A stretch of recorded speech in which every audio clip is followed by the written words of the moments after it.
আপনি যখন বিয়ের জন্য মেয়ে খোঁজেন, আপনি শুধু মেয়েই খোঁজেন না, পাশাপাশি আপনার অনাগত যে ছেলে মেয়েগুলো দুনিয়া আসবে তাদের মাও খুঁজতেছেন, ঠিক কিনা?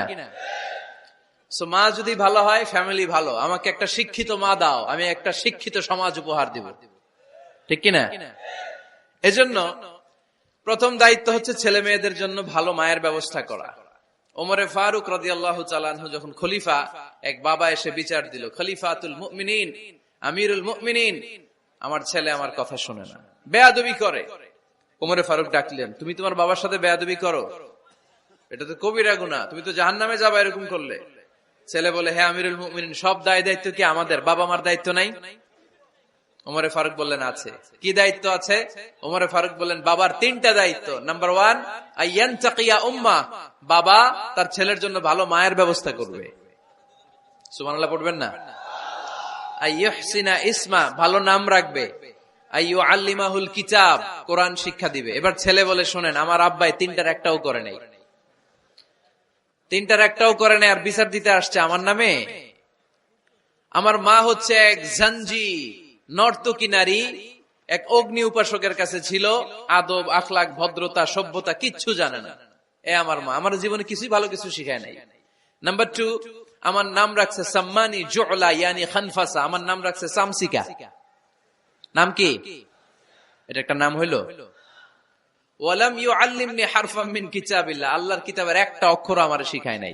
ওমর ফারুক এবার রেগে গেলেন, বাবার ঘাড়ে ধরলেন, তুই বেটা বিচার দিতে আসছিস ছেলেরে নিয়ে, এখন তোর বিচার হবে আগে। 1 নাম্বার দায়িত্ব, ছেলে মেয়েদের জন্য ভালো মায়ের ব্যবস্থা করতে হবে। মা ভালো তো সন্তান ভালো, মা ভালো তো, এটা কি বুঝতে পারছেন? নাম্বার 2, ভালো মায়ের ব্যবস্থা করলেন, এবার দাম্পত্য জীবন শুরু করলেন। এবার আপনার আল্লাহর কাছে নেককার সন্তান চাইবেন। সন্তান দেয়ার মালিক কে? আল্লাহর কাছে দোয়া করবেন, রব্বিলা তাযারনি ফারদাও ওয়া আনতা খায়রুল ওয়ারিসিন। এটা নবীদের দোয়া, পারেন না দোয়াটা? সবাই পড়েন আমার সাথে, রব্বিলা তাযারনি ফারদাও ওয়া আনতা খায়রুল ওয়ারিসিন। এর মানে হলো, আল্লাহ আপনি আমারে নিঃসন্তান বানিয়ে এই দুনিয়ায় রাখবেন না, আপনি তো উত্তম উত্তরাধিকার তৈরিকারী, আপনি উত্তম সন্তান দানকারী, ঠিক কিনা? আল্লাহ তাআলা সন্তান দেন, এজন্য আপনি দোয়া করবেন, এই দোয়াগুলো পড়বেন। রব্বি হাবলি মিনাস সালিহিন, আমার সাথে সাথে আওয়াজ করে পড়েন, রব্বি হাবলি মিনাস সালিহিন। কেউ বাদ যাবেন না, আওয়াজ করে সবাই পড়ুন, রব্বি হাবলি মিনাস সালিহিন। এর অর্থ হচ্ছে, হে আল্লাহ আপনি আমাকে নেককার সন্তান দান করেন। আওয়াজ করে পড়েন আমিন। নেককার স্ত্রী, নেককার সন্তান আল্লাহর কাছে চাইতে হয় ভাইয়েরা, না চাইলে পাওয়া যায় না। তাহলে 1 নম্বরে ভালো মায়ের ব্যবস্থা করলাম সন্তানের জন্য, 2 নম্বরে আমরা আল্লাহর কাছে দোয়া করলাম, 3 নম্বরে আল্লাহ দোয়ায় সাড়া দিলেন, আল্লাহ ছেলে বা মেয়ে কিছু একটা দিলেন, তখন শুকরিয়া করবেন কার? নাকি না শুকরিয়া করবেন? অনেকে ছেলে পছন্দ করে, মেয়ে পছন্দ করে না, আছে না নাই? আলহামদুলিল্লাহ এইখানে এরকম কেউ নাই। এই আছে, তুমি জানলা কেমনে? আমি বাঁচায় দেওয়ার জন্য বললাম নাই, এরপর এরা কয় আছে। যদি কেউ থেকেও থাকে, চেঞ্জ ইউর মাইন্ড, আপনার মাইন্ডটা চেঞ্জ করেন। ছেলে হোক মেয়ে হোক, শুকরিয়া করবেন কার? কারণ পৃথিবীর এই যে বড় বড় বিজ্ঞানীরা মাইক বানাতে পারে, মোবাইল বানাতে পারে, কম্পিউটার বানাতে পারে, রকেট বানাতে পারে, জেট প্লেন বানাতে পারে, হেলিকপ্টার বানাতে পারে, কিন্তু পৃথিবীর সব বিজ্ঞানীরা মিলে একটা বাচ্চা বানাতে পারবে? একটা সন্তান বানাতে পারবে?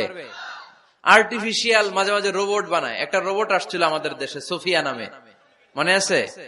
এরকম আরো ডেভেলপড রোবট তারা বানিয়েছে, কিন্তু এগুলোও কাজ করে না। এদিকে যাইতে গেলে মাঝে মাঝে ওদিকে চলে যায়। আর এগুলোর সিস্টেম সফটওয়্যার ভিতরে ঢুকাই দিতে হয়, সফটওয়্যারে যা, এর বাইরে কিছু বলতে পারে না। তাহলে গোটা বিশ্বের সবগুলো রোবট এক জায়গায় রাখলে আল্লাহর দেয়া একটা মানুষের ব্রেনের সমান হবে? এই পৃথিবীর সবচেয়ে পাওয়ারফুল কম্পিউটারের নাম হচ্ছে দি ক্রে-1 সুপার কম্পিউটার। আমেরিকার মিলিটারি বেজে বিভিন্ন ম্যাথমেটিক্যাল ইকুয়েশন ড্র করার জন্য এই কম্পিউটার তারা ইউজ করে। এরকম 10,000 সুপার কম্পিউটার মিলেও একটা হিউম্যান ব্রেইনের সমান হবে না। চিল্লায় পড়েন সুবহানাল্লাহ। তাহলে ছেলে হোক মেয়ে হোক, শুকরিয়া করব কার? অনেকে ছেলে হইলে মহা খুশি, পাড়ার সবাইরে মিষ্টি খাওয়ায়, মেয়ে হইলে খুশি হয় না, আছে না নাই? এরকম করবেন না, কারণ আপনার হাতেও নাই, আপনার বউয়ের হাতেও নাই। কার হাতে? তো যেটা আল্লাহর হাতে, এটা নিয়ে আপনারা তো টেনশন কেন? আল্লাহর হাতে ছেড়ে দেন না। আবার অনেকে টানা ছেলে হইতেছে 1 2 3 4, খালি দোয়া করে আল্লাহ একটা মেয়ে দাও, মেয়ে দাও। পঞ্চমবারে হইছে আবার ছেলে আছে। আবার অনেকের টানা মেয়ে হইতেছে 5টা মেয়ে, খালি দোয়া করে আল্লাহ একটা ছেলে দাও। ষষ্ঠবারও হইছে মেয়ে। এটা আমার হাতেও নাই, আপনার হাতেও নাই, ডাক্তারের হাতেও নাই। কার হাতে? তো যারটা যার হাতে, হের হাতে ছেড়ে দেন। পারবেন নাকি না শুকরি করবেন? আল্লাহ বলে খবরদার, দুনিয়ার সবাই অনেক কিছু বানাতে পারে, অনেক কিছু তৈরি করতে পারে, কিন্তু একটা সন্তান দিতে পারে না। তুমি 6টা ছেলে পাওয়ার কারণে নাশুকরি করো, মেয়ের জন্য আমার বিরুদ্ধে কথা বলো। এমন অনেক দম্পতি আছে 20 বছর কেঁদে কেঁদে জীবনটারে শেষ করে দিল। আমি এমন পরীক্ষায় ফেলেছি, একটা সন্তানও তাদের দেই নাই। আল্লাহ অনেকের কিছু দেন নাই। ছেলে দেয় কে? সবাই বলতে হবে, ছেলে দেয় কে? মেয়ে দেয় কে? ছেলে মেয়ে দুইটাই দেয় কে? আবার কাউরে ছেলেও দেন না, মেয়েও দেন না, তিনি কে? এজন্য তিনি বললেন, ইয়াহাবু লিমান ইয়াশাউ ইনাসান ওয়া ইয়াহাবু লিমান ইয়াশাউ যুকুর আও ইউযাওয়িজুহুম যুকরানাও ওয়া ইনাসা ওয়া ইয়াজআলু মান ইয়াশাউ আকীমা ইন্নাহু আলীমুন কাদির। পড়েন সুবহানাল্লাহ। আল্লাহ রেখে বললেন, আমি এমন এক সত্তা, আমি যারে চাই তারে ছেলে দেই, যারে চাই তারে মেয়ে দেই, যারে চাই তারে ছেলেও দেই, মেয়েও দেই। আমি এমন এক সত্তা, যারে চাই না তারে ছেলেও দেই না, মেয়েও দেই না। তিনি কে?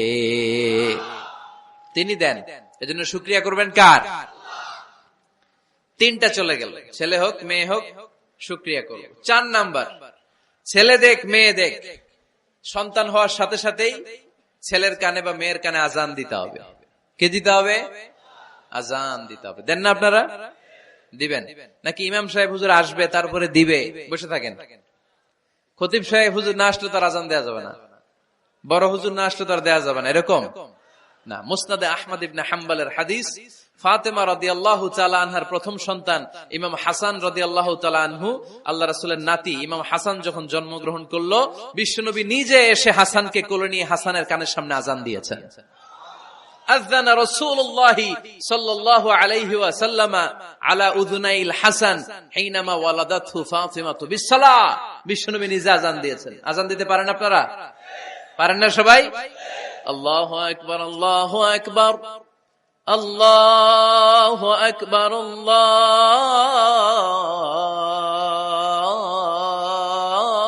আল্লাহু আকবার। পারেন না আজান দিতে? নিজের ছেলের কানের সামনে নিজে আজান দিবেন। যদি নানা হয়ে থাকেন, নানা নাতির কানের সামনে যে নানাই আজান দিবেন, চাচা যে ভাতিজার কানে আজান দিবেন। আজানের জন্য বসে থাকা লাগবে? আমরা প্রত্যেকে আজান পারি কি পারি না? তো কেন আজান দিব বাচ্চার কানে?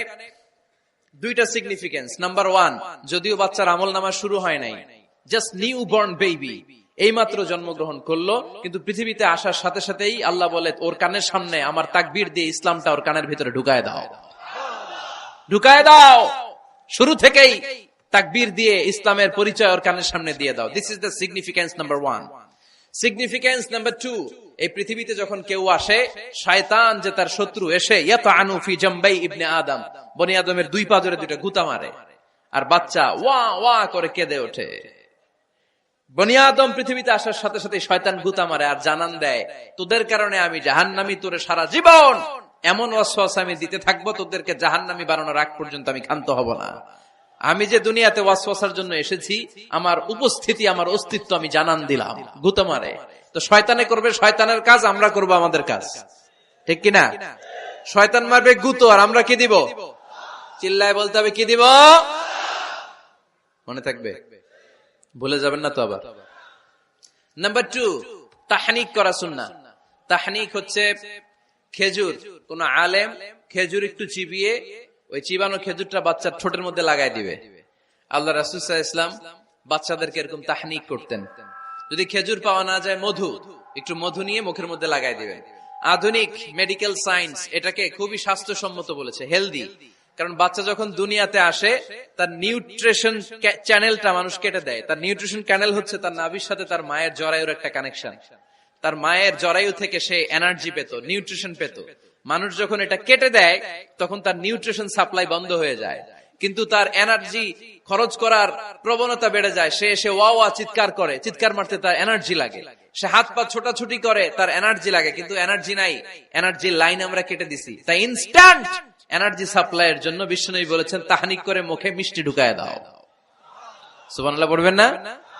এখন চিকিৎসা বিজ্ঞানও বলছে নিউবর্ন বেবি, নবজাতক বাচ্চার মুখে যদি মধু দেয়া হয় বা খেজুর লাগিয়ে দেয়া হয়, ব্রেইন হ্যামারিং থেকে সে বেঁচে যায়।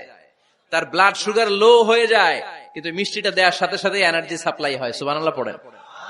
আল্লাহর হাবিব সাল্লাল্লাহু আলাইহি ওয়াসাল্লামের কাছে কোনো বাচ্চা নিয়ে আসলেই বিষ্ণু সাল্লাল্লাহু আলাইহি ওয়াসাল্লাম বলতেন, এই খেজুর নিয়ে আস। কে নিয়ে আসো? খেজুর আনলে একটু চিবিয়ে বাচ্চার মুখে খেজুরের রস ঢুকায় দিতেন। আল্লাহ রাসূল সাল্লাল্লাহু আলাইহি ওয়াসাল্লাম আগে আগে মদিনায় চলে আসলেন। আয়েশা রাদিয়াল্লাহু তাআলা আনহার বড় বোন আম্মা জান আয়েশার 13 বছরের বড় আসমা বিনতে আবি বকর, উনি গর্ভ ধারণকারী অবস্থায় মক্কা থেকে মদিনায় হিজরত করে আসলেন। উনি বললেন, আনা মুতিম, আমার পুরো গর্ভধারণ পূর্ণ হয়ে গেল, আমি কুবা এলাকাতে আসার সাথে সাথে আমার সন্তান জন্ম নিল, আব্দুল্লাহ ইবনে জুবাইর। আমি এই সন্তান পেয়ে মহা খুশি, কারণ মুহাজির সাহাবারা মদিনায় আসার পরে কারো ঘরে সন্তান হয় না। ইহুদিরা বলতে আরম্ভ করলো, আমাদের বদদোয়া লাগছে, এজন্য তোদের ঘরে সন্তান আর হবে না। তো এই জন্য আসমা রাদিয়াল্লাহু তাআলা আনহার সন্তান যখন মদিনাতে প্রথম হলো, মদিনাতে আনন্দের হিল্লোল বইয়ে গেল। উনি ওনার সন্তানকে নিয়ে বিশ্বনবীর কোলে দিলেন। বিশ্বনবী বললেন, এই খেজুর নিয়ে আসো তো। খেজুর নিয়ে আসা হলো। বিশ্বনবী খেজুর চিবিয়ে বিশ্বনবী লালা সহ খেজুরের রস আব্দুল্লাহ ইবনে জুবাইরের মুখে ঢুকায় দিলেন। আসমা আজীবন গর্ব করে বলতেন, ফাকানা আউয়ালু মা দাখালা জাওফাহু রিকু রাসূলিল্লাহ, আমার কলিজার টুকরা জুবাইরের পাকস্থলীতে সর্বপ্রথম ঢুকেছে খেজুর মিশ্রিত আমার নবীজির থুতু। আল্লাহু আকবার। এজন্য নবজাতক বাচ্চাদেরকে আলেমদের কাছে নিয়ে গেলে দেখবেন আলেমরা খেজুর নিয়ে বাচ্চার মুখের মধ্যে লাগায় দেয়। বাচ্চাটাকে সুস্থ রাখে কে? তাহলে আমার বাচ্চা দুনিয়াতে আসলে আমি আজান দিলাম, তাহনিক করলাম, এরপরে বাচ্চার যখন বয়স 7 দিন, কয়দিন, তখন আকিকা দিতে হবে। কি দিতে হবে? আকিকা দেন আপনারা নাকি কুরবানির জন্য রেখে দেন? হ্যাঁ, অনেকে রেখে দেয়, কুরবানির সাথে মিলায় দিব। ফিকহি মাসালা এটা জায়েজ আছে, কিন্তু উত্তম হচ্ছে 7ম দিনে দেয়া। কোন দিন মনে থাকবে আপনাদের? কততম দিনে আকিকা দিবেন? সবাই বলতে হবে কততম? কুল্লু গোলাম রাহিনাতুম বিআকিকা তুযবাউ আনহু ইয়াওমা সাবিহি। 7ম দিনে আল্লাহ রাসূল সাল্লাল্লাহু আলাইহি ওয়াসাল্লাম ইমাম হাসান আর হুসাইন রাদিয়াল্লাহু তাআলা আনহুমা, এই দুই নাতির আকিকা বিষ্ণু সাল্লাল্লাহু আলাইহি ওয়াসাল্লাম 7ম দিনে ছাগল দিয়ে দিয়েছিলেন। পড়েন সুবহানাল্লাহ। আনিল গোলামি শাতান ওয়া আনিল জারিয়াতি শাত, ছেলে হলে 2টা ছাগল। ছেলে হলে কয় ছাগল? মেয়ে হলে কয় ছাগল? দিতে রাজি আছেন তো? দিয়ে দিবেন। আকিকা দেওয়ার পরে সুন্দর নাম রাখবেন। যেদিন আকিকা ওই দিন নাম। ইউদাউনা ইয়াউমাল কিয়ামাতি বিআসমাইকুম ওয়া আসমাই আবাইকুম, কিয়ামতের দিন আল্লাহ তাআলা তোমাদের নাম ধরে তোমাদের বাবার নাম ধরে ডাকবে। আল্লাহ বলবে, মিজানুর রহমান ইবনে আলী আহমদ ইবনে জাইনুল আবেদিন, দাঁড়াও দাঁড়াও, বাবার নাম দাদার নাম বলে বলে আল্লাহ ডাকবে, দাঁড়াও। এজন্য ফাআহসিনু আসমাকুম, তোমাদের নামগুলো সুন্দর সুন্দর রাখো। এখন যারা নাম রাখছে বল্টু, আল্লাহ ওই দিন বলবে, বল্টু ইবনে সল্টু, দাঁড়াও। ঠিক কিনা? তো বল্টু ইবনে সল্টু ইবনে জন্টু, তখন বল্টু সল্টু জন্টু, দাদা বাবার ছেলে দাঁড়াবে ওই দিন। তো এই কোটি কোটি মানুষের সামনে বল্টু নামটা শুনতে আপনার ভালো লাগবে? আল্লাহর হাবিব সাল্লাল্লাহু আলাইহি ওয়াসাল্লাম বলেছেন, আহাব্বুল আসমাই ইলাল্লাহ আব্দুল্লাহ আব্দুর রহমান। আল্লাহর কাছে সবচাইতে প্রিয় নাম হচ্ছে আব্দুল্লাহ এবং আব্দুর রহমান। সুবহানাল্লাহ পড়বেন না? সুন্দর সুন্দর নাম রাখবেন, নামগুলো সুন্দর রাখার চেষ্টা করবেন। লিকুল্লি ইসমিন আসার, প্রতিটা নামের একটা প্রভাব আছে। আপনি জল্টু রাখলে ওটা জল্টুর মতোই হবে, আপনি সল্টু রাখলে সল্টুই হবে। আর আপনি যদি রাখেন খালিদ বিন ওয়ালিদ, এটা খালিদ বিন ওয়ালিদের মতো বাঘের বাচ্চা হবে। এজন্য নামের প্রভাব আছে, নামের impact and influence in your life এটা অনেক বেশি। সুন্দর সুন্দর নাম রাখবেন। 7ম দিনে সর্বশেষ কাজ হচ্ছে বাচ্চার মাথার চুল হালাক করে দিবেন, শেভ। ডাক্তাররা যদি সাজেস্ট করে যে না বাচ্চার মাথা এখনো শক্ত হয় নাই, তাহলে করবেন না, সামান্য ট্রিম করে দিবেন। এই চুলগুলো ওজন দিয়ে এই পরিমাণে রূপা বা কিছু টাকা পয়সা দান করে দিবেন। আপনার বাচ্চারে সেফ রাখবে কে? তাহলে 4 নম্বরে বললাম আজান দিতে হবে, তাহনিক করতে হবে, আকিকা দিবেন, নাম রাখবেন এবং চুল হলক করবেন। ফাতেমা রাদিয়াল্লাহু তাআলা আনহা ইমাম হাসান রাদিয়াল্লাহু তাআলা আনহুর জন্মের পরে 7ম দিনে চুল কেটে চুলের ওজন পরিমাণে রূপা আল্লাহর রাস্তায় দান করেছিলেন। এগুলো করতে রাজি আছেন তো? আচ্ছা। 5 নাম্বার হচ্ছে 2 বছর মাকে বুকের দুধ খাওয়াতে হবে। কয় বছর? সবাই বলেন। রব্বুল আলামিন বলেন